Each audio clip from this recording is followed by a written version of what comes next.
O professor libertário busca uma educação que valorize o indivíduo. Este é o Visão Libertária, sua fonte de informações descentralizadas e distribuídas. Esse artigo foi sugerido e escrito por Amazônia Livre, revisado por J.J. Lieber e narrado por Coreia com K.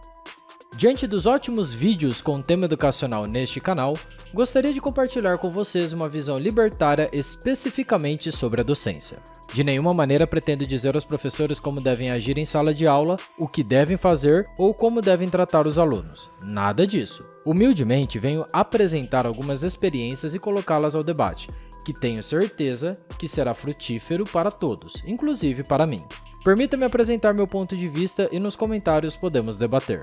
Há 10 anos atrás, em meados de 2012, comecei a repensar a maneira de lecionar, observando que o método que eu seguia não dava bons resultados. Eu via os alunos dispersos, desinteressados e desmotivados, como se tivessem perdido seu propósito na vida. É incrível como os alunos chegam cheios de energia e vontade, animados por entrar em um curso de seus sonhos, mas, com o tempo, têm esse vigor juvenil esvaído.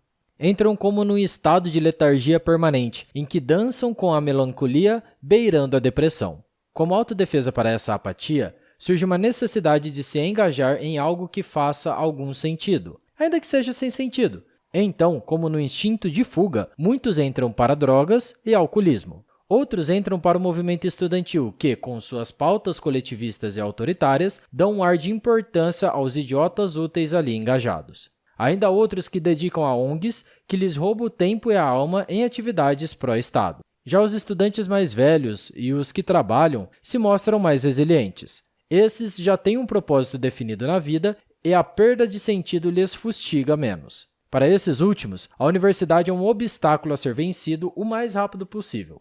Melhor assim. Bem, mas o fracassado método de ensino que eu seguia, na verdade, se tratava do método no qual eu mesmo tinha sido formado. Eu só repetia os erros que me foram ensinados. Então, precisava aprender o método tradicional que me formou. Como todo aluno bom de escolas públicas brasileiras, o método pelo qual passei, e basicamente todos nós passamos, privilegia aspectos cognitivos de memorização e repetição. Então, tem lá um assunto que o seu professor define para a aula, segundo a ementa do curso. Ele transmite esse conhecimento aos alunos que se esforçam para memorizá-lo e reproduzi-lo o mais fielmente possível. Lembrou das suas aulas? Pois é. Absolutamente todos os temas são tratados dessa maneira, de física a biologia, de português a matemática. Nesse método, o professor é o detentor do conhecimento, mas o conhecimento é informação. Então, em um mundo onde a informação é escassa e rara, faz sentido haver um especialista, uma autoridade que se proponha a acumular conhecimento para depois disseminá-lo. Agora, em um mundo onde a informação tem baixo custo, não faz sentido um professor manter o papel de fonte de conhecimento. Isso ficou obsoleto. O fato é que conhecer o assunto não basta mais. É exigido ainda mais do professor, como veremos adiante. Além disso, o ambiente de informação descentralizada, barata e acessível, permite o confronto de ideias e faz qualquer mentira ficar com a perna ainda mais curta. Marco Polo, como todo bom renascentista, descrevia exatamente o que via em suas viagens mundo afora. No entanto, outros viajantes de sua época preferiam criar histórias incríveis sobre monstros e perigos, mais interessantes aos ouvintes. Mas o faziam com caráter de verdade, porque como seria para desmenti-los? A informação cara e escassa não permitia tal verificação. Até recentemente, a mídia tradicional fazia o mesmo. Contava os maiores absurdos em jornais com boa produção, pessoas bonitas e bem vestidas. Essa roupagem dava um caráter de veracidade à informação, que, por isso, poderia ser facilmente desmentida se houvesse a possibilidade de acesso à informação descentralizada. Bem, as coisas mudaram e a mídia tradicional se embanana toda com sua narrativa fantástica, que tem o propósito de servir a quem pagar mais por sua divulgação. Semelhante a esse fenômeno está a questão da educação. Professores que lidam com a informação como se ela fosse escassa estão ultrapassados. Por exemplo, experimente pedir aos alunos que resolvam uma lista de exercícios de determinado livro. Sinto lhe dizer, mas já estão todas na internet, é só copiar. Isso sem falar naquele professor ideologicamente engajado que, durante o tempo de informação escassa, divulgava a prosperidade da União Soviética ou a qualidade da saúde e educação em Cuba. A informação descentralizada faz desmoronar o esquema de memorização e repetição que vivemos desde a Revolução Francesa, com o método de ensino da Universidade de Paris. Para eles, bastava você aprender as técnicas para depois aplicá-las. A aplicação nunca vinha e até hoje não sabemos o que fazer com as técnicas, mas há quase 250 anos continuamos a repetir o esquema. Bem, agora não dá mais. Assim como aderimos e compartilhamos a informação que se encaixa em nossa visão de mundo, como o processo de acomodação descrito por Piaget, temos a tendência de se interessar e, ao final, aprender aquilo que está dentro das nossas habilidades naturais, o que Aristóteles chamava de potência ou Jesus chamava de dons. O que não faz parte do nosso rol de habilidades inatas e, portanto, não nos interessa em última análise, resistiremos a aprender. É o que fazemos para passar na matéria. Esse processo de resistência mental se manifesta no sentido de apatia, verificado nos discentes. Então, a conclusão óbvia é que a educação tradicional não desperta as habilidades inatas dos alunos. Mas só se pode despertar as habilidades de uma pessoa se ela tiver a possibilidade de encontrá-las. Estimado professor, não se trata de quão bom é a sua aula, de quanto tempo se dedicou ou quanto material dispõe do assunto. Só se trata de encontrar uma maneira de fisgar o interesse do aluno e aproveitar a sua oportunidade única para lhe transmitir conhecimento. É o que nos mostra Marco Antônio Moreira com sua aprendizagem significativa. Cada um de nós só aprende aquilo que, primeiro, nos desperta interesse e depois, que nos faz sentido diante de nossas necessidades. Agora fica claro que a aprendizagem é um processo intrinsecamente ligado ao indivíduo. Não faz nenhum sentido qualquer planejamento central para temas a serem abordados, ou tempo de aulas ou rol de disciplinas.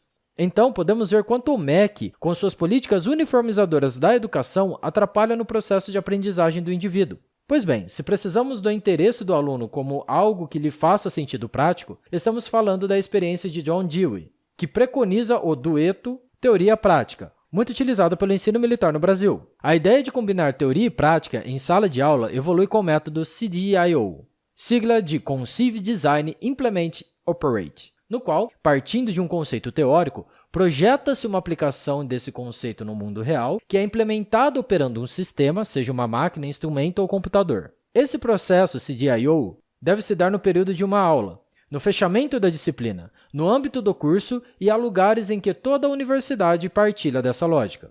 Diante disso, em cada aula ministrada, é apresentada a análise de um caso do mundo real. Já há um gatilho de interesse por parte dos alunos. Ao longo do tempo, pude ir percebendo os temas que mais chamam a atenção em cada área e fui focando nesses. As aulas estão preparadas no mesmo sentido do que exijo dos alunos como avaliação, que se dá pela elaboração de um estudo de caso, onde o aluno produz um relatório técnico sobre um assunto de sua escolha. A única exigência é que haja conformidade com a sua área de formação e que use os conceitos que fazem parte da ementa da disciplina. O aluno, então, é totalmente livre para escolher o que vai estudar, o quanto vai se aprofundar, quanto tempo vai dedicar e etc. Também é estimulado a trocar ideias com outros alunos da turma, estabelecer contato com outros professores, com especialistas e profissionais da área, com os quais inicia uma rede de contatos que pode estender para o seu futuro profissional. O estudo de caso a ser produzido é de caráter individual. Isso ajuda na percepção da responsabilidade por seus atos. Se faz um bom trabalho, será reconhecido, se não, sofrerá penalidades. Esse mecanismo de recompensas descrito por Skinner é importante no mundo dos negócios e, portanto, deve ser elaborado quanto antes. Ao liberar os alunos de uma aula burocrática e de uma avaliação castradora, se observa os mesmos efeitos que uma sociedade experimenta quando o estado coercitivo a deixa em paz.